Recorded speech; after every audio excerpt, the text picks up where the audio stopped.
G.V. Giri is here with us to talk more about that. Mr. Giri, thank you very much for your time. First of all, I'd like to know how much of this recovery, good news, is priced in. How clear are the signs that the recovery, however patchy it might be, is setting in? Markets move ahead of the economy, and there seems to be reasonable certainty, and a lot of data has already come in about the recovery taking the economy at least close to the pre-COVID levels by fourth quarter this year or maybe first quarter next year. So I would say that if we don't reach that level, it will be a surprise. The markets are already pricing in a full recovery, but sustaining the growth momentum beyond that might not be that easy. And viewed from that light, the markets are a touch expensive. We've also to remember that interest rates, the risk-free rate is down. 10-year bond yields are down by about 150 basis points in the last 15 months. And that has also contributed to an inflation in the multiples. So I wouldn't go so far as to say that the markets are extremely expensive, but value is becoming harder and harder to find. And the market is pricing in a good amount of recovery already. Right. Share some feedback. What kind of conversations are your clients having with you in terms of institutional side?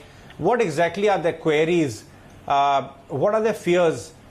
I'm sure many of them are buyers from lower levels, but now, as you said, markets are expensive relative to earlier. Are they getting cagey, and would they want to book profits? What's the kind of conversations hovering around?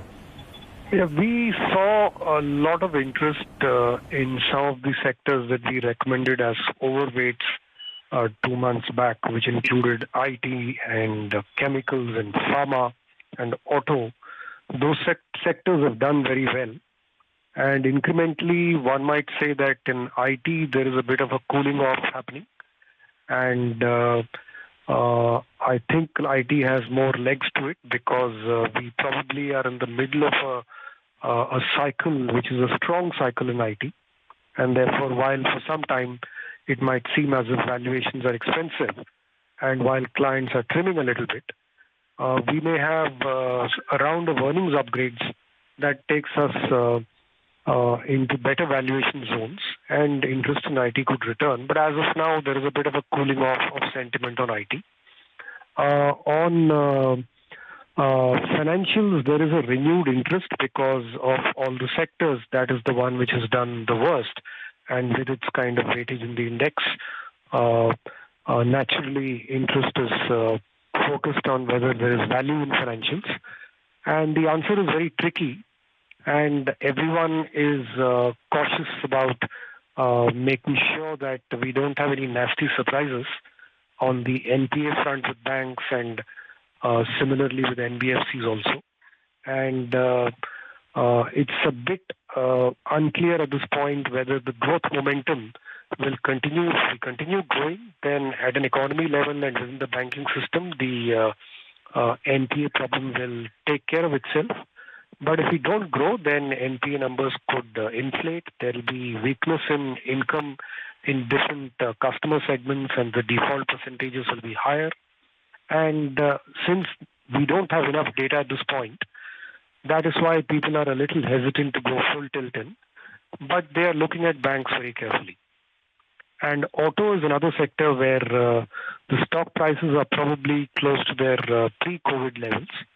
And there, because the auto sector itself has seen a very depressed FY20 and FY19, there can be a continuation of interest in this particular sector, and clients are still hotting up to it.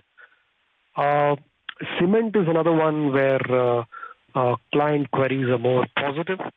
The data on pricing is a little bit more encouraging than we thought it would be. So these 3-4 sectors is where interest is concentrated, but one has to say that in a weak economy, the number of choices are fewer and fewer, and traditional defensive names like Lever and the other consumer names are extremely high priced now. And it's not easy for clients to hide those names as they could have done earlier.